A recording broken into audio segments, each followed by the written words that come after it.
Hey YouTubers, this is Barry. I'm going to give you a honest owner's review of the SWM Superdual X 650. I've had this bike now for about 6 months. I've put about 5,000 kilometres on it since I've bought it, and I actually love this bike. So how did a guy that was looking to buy his fifth Suzuki DR650 end up buying an SWM Superdual X? Well, there's a bit of a funny story to that. I've been looking around for months to try and find a good DR650, and the one I was looking for one that had all the mods already done to it, and they were hard to find. And anyway, while I was looking, this SWM Superdual X turned up on the market, and it had only done 3,500 kilometres from new. And it was about the same price that people were trying to sell DR650s for that were 5-6 years old and had done 20,000 kilometres. So it sparked my interest, and I gave the guy a call that owned the bike and asked if I could come and take it for a test ride the next day. And anyway, that night I got onto YouTube and looked up as many, because I knew nothing about it. I really knew nothing about SWM. And so I looked on YouTube at a whole bunch of different reviews that people had done, and it seemed most people were fairly impressed with the bike. And so the next day when I went and took it for a ride, I was really impressed with the power of the bike. And I've got to say from the start, in doing this review, I'm aiming this review at the guys that might be looking at either a DR650 or a KLR 650, because I've had both those bikes. I've had 4 DR650s and I've only ever had one KLR 650. And so I'm comparing the SWM to the KLR and the DR, because that's the sort of market that it's aimed at. The other advantage that the SWM has over the DR650 and the KLR 650 is they've got a 6-speed gearbox, which is nice. They've got fuel injection, again, which is nice. They come with a full set of Givey luggage and luggage racks on them. They're pretty well set up, and of course they've got ABS. They've got ABS and switchable ABS on the rear, so you can turn the ABS off on the rear brake. There are a whole bunch of things that the KLR and the DR don't have. But the main thing that really impressed me when I took this thing for a test ride was the engine. The engine is fantastic. I mean, it's got 50, don't quote me on this, I think it's got 52 or 53 horsepower, where a stock DR and a stock KLR, I think the KLR is about 31, 32 horsepower, and I believe the DR is about 37. So the performance difference is really noticeable between a stock DR and a KLR to the SWM. So the SWM comes as a well sorted out and well equipped package compared to a DR, and bearing in mind they were the same price.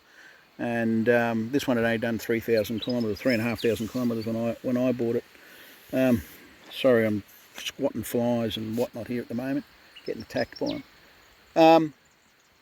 Couple of the negatives of the SWM. The suspension from stock is very rudimentary. It's very hard, and one thing I did do with this bike is I put it into a suspension specialist and got them to rework the front and rear suspension, and that made a massive difference to the way the bike handles.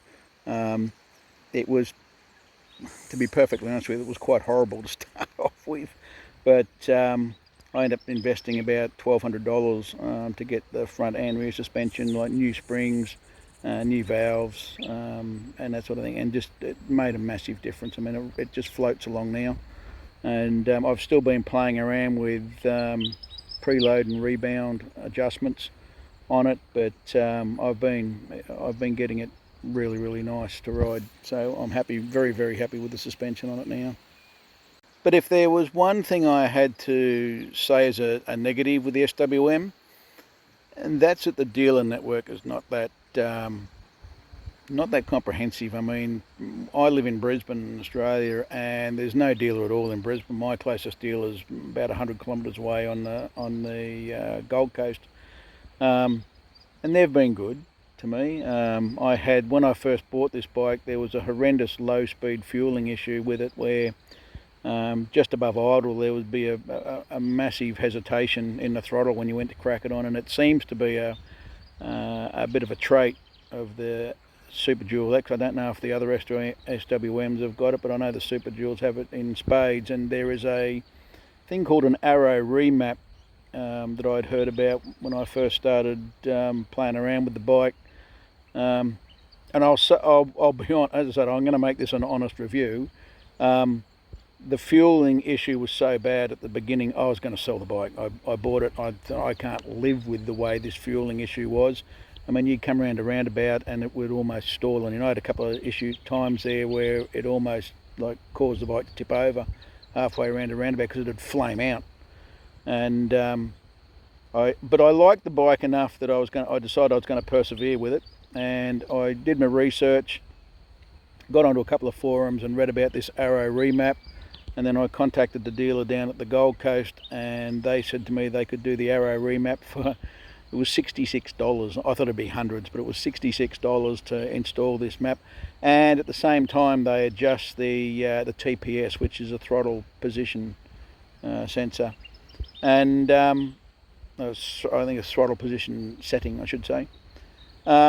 That made a massive difference. I mean, a massive difference to the low-speed fueling issue and the hesitation that it had.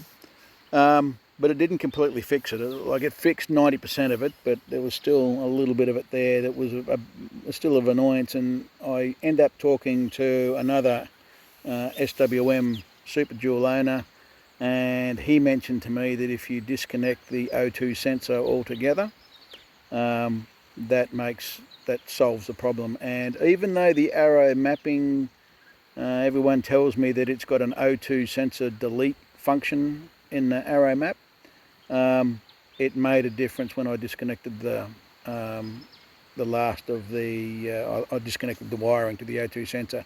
That fixed it. My throttle works perfectly now. There's no real hesitation at all, tiniest bit, but I've never had a flame out. I've never had to, have it sort of cause me any grief whatsoever, and I'm very happy with the way it starts and runs now. So anyone that's got a Superdual X and you're having that problem, it can be fixed. So you just got to persevere with it. Now, I said from the word go that I was going to be honest in my review of the SWM. So I'm going to say it. I love this bike. I mean, I've had a lot of different bikes over the years, and for a bike that was only $7,000, and I think I've probably got about maybe, I don't know, $8,500 wrapped up in it now after doing all the suspension. It's a lot of bike for the money. So I love it. I really do. I love riding it. I mean, it sounds good. It goes hard. It's a great all-round cheap adventure bike. So to sum up, would I recommend the SWM Superdual X? Absolutely I would. I love it. I really do love this bike. In my opinion, they are a better bike than the DR650, and definitely a better bike than the KLR 650. But that's just my personal opinion. I know there'll be guys with DRs that love them, and I loved all my DRs. So that's all I can say. Alright guys, I hope you enjoyed this review, and happy riding.